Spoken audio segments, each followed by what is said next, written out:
Tonight on the PageantCast, we have Yolandi Franken. She is Miss Multiverse Australia 2016. She's going to tell us all about the Multiverse pageant tonight on the PageantCast.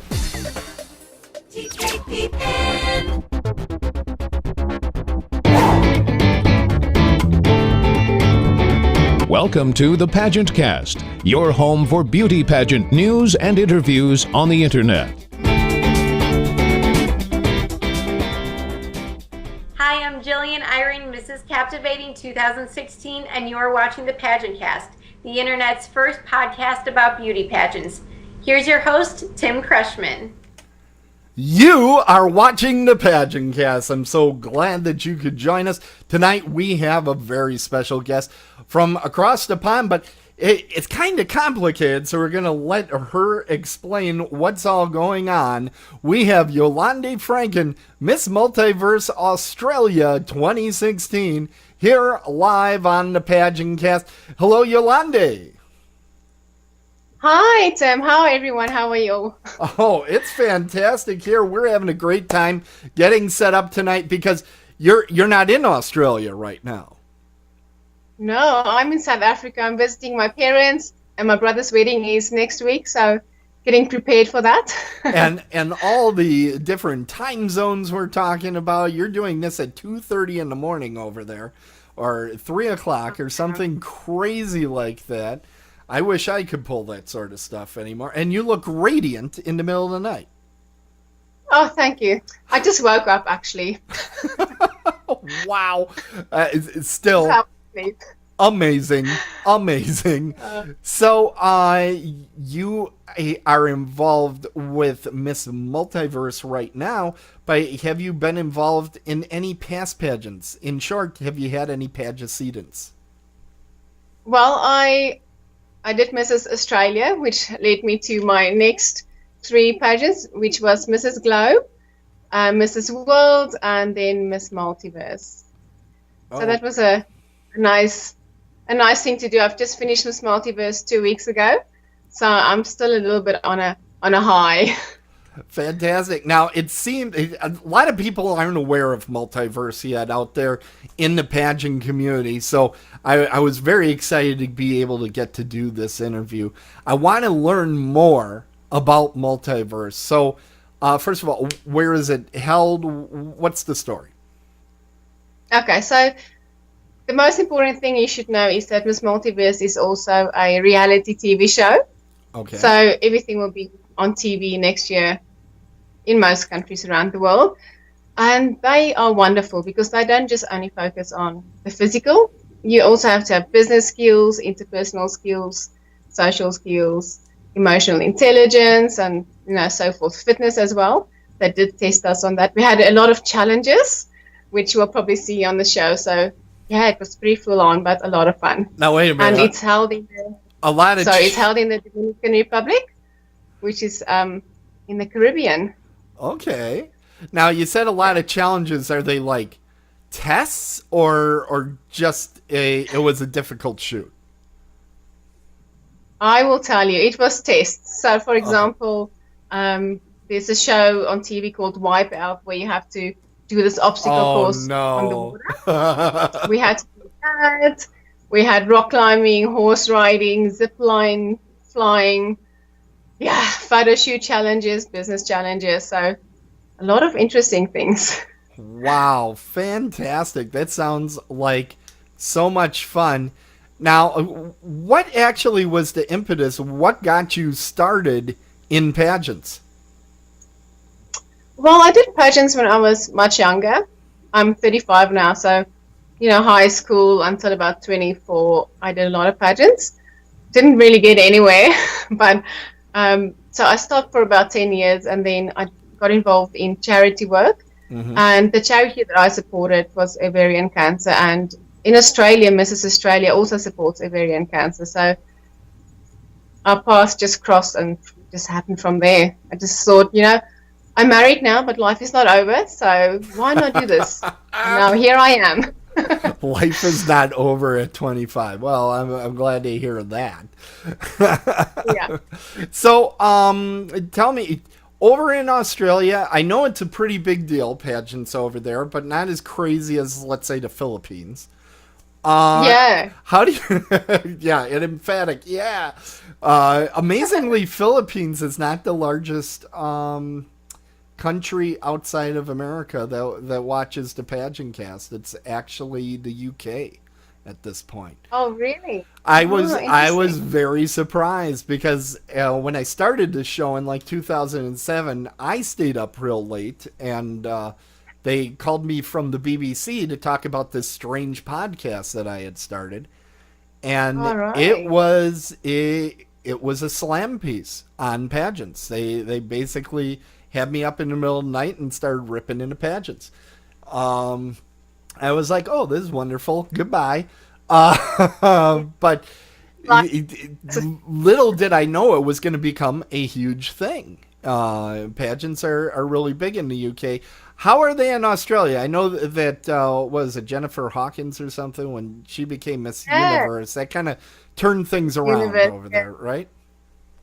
Yeah, she's great. There's a lot of pageants in Australia. So many. Okay. They're not really as big, as you said, as in the Philippines or America, but there's a lot of them. Yeah. Oh, fantastic. Well, how do you keep track of pageants over there?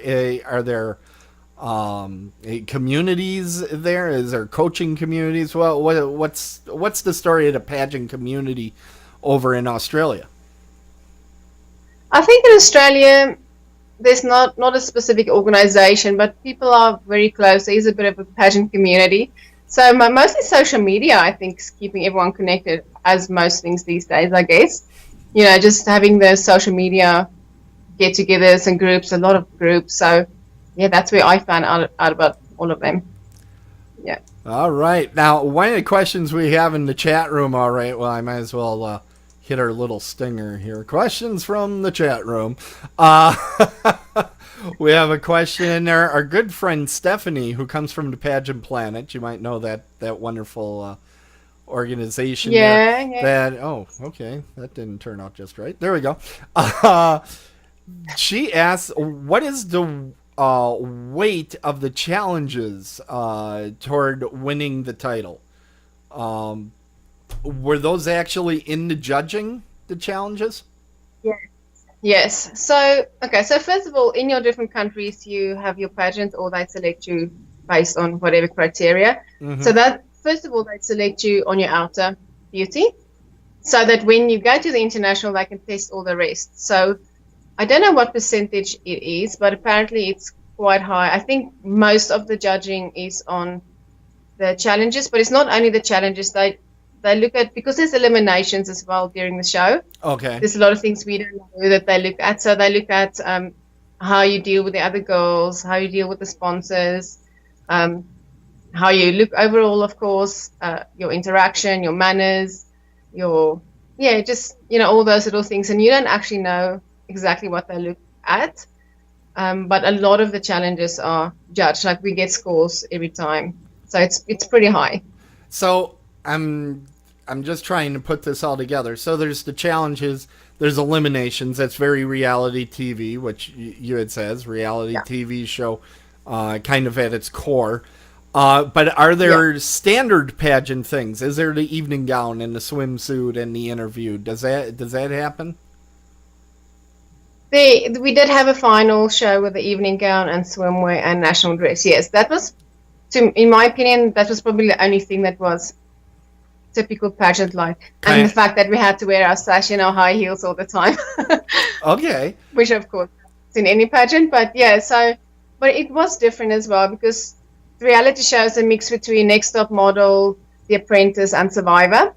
So It was a lot more fun than the standard pageant, but also a lot more stressful, shall I say, because there's all these extra things to think about. Because you need to think, what would they want for the TV show? What would they want for the pageant? Am I doing the right thing for the show? Am I doing the right thing for the pageant? Am I entertaining enough? So many things to think about. But, being in the Caribbean in an all-inclusive resort kind of helps make it a bit easier. No wonder you were willing to do a live podcast in the middle of the night. That's pretty fantastic. If you can do that pageant, you can probably do anything. Yeah. For the challenges, this is again coming from the chat room. Stephanie is asking us about, did you have the same judges or lots of different judges throughout the period of the event? Okay, so at the final show, we had the normal judges at the table. We had people like our coach and the photographers who I'm sure had some feedback as well. Mm-hmm. But because it's a reality show, we don't really know who the judges were. So when we had our initial briefing, they did say that it could be the waiter, or it could be a couple sitting next to you, or your cleaner in the room. So we don't actually know who the judges were, but they were all around us. Because they had to look at all those different things in your personality and about your lifestyle, or I don't even know what they looked at. They couldn't just focus on specific times. They had to look at your whole persona and your whole time there and everything you did. Well, if you're there over that period of time, how was it? How did you pack your clothing for this entire period of time? You didn't really know everything they were going to do. Heck, you had secret agents as your judges. I mean, how do you prepare for something like this? We did have a packing list. Miss Multiverse is very organized. I have to say, very organized. So they knew exactly what we're going to do on which day, what we're going to need to wear for it. So it was pretty easy to pack. They would say, I have a pink dress, black dress, shorts, this. So I basically just packed that and then extra clothes for the days in between. But because it's Caribbean, a lot of beach, a lot of photo shoots on the beach, and pool parties, beach parties, we did have a lot of swimwear scenarios. So that helped packing because, swimwear is not too big. That's kind of the whole point. Yeah. All right. But I did have extra luggage. I did have to pay for extra luggage. I have to say that. Oh, how many suitcases did you end up with? I have 2 suitcases, but they're pretty packed. That's it? Only 2?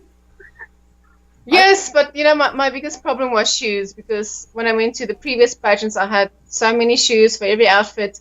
And then with this one, I realized, I'd rather have clothes and wear the same shoes than have different shoes and not actually be able to fit all my clothes in.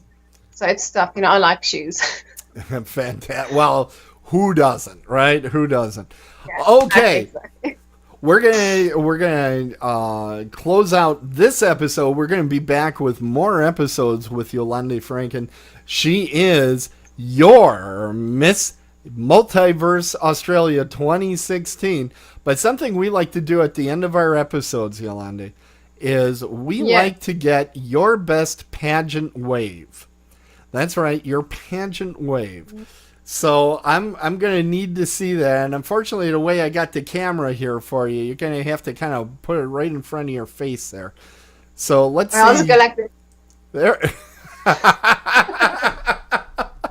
So you basically enact the same type of wave that one makes when they are being abducted. Is that what I'm seeing? Basically, yeah. Well, fantastic. That's great. And why don't we say Tierra Dreams to our viewers, and reminder to tune in for future episodes. Tierra Dreams, everyone. See you guys next time.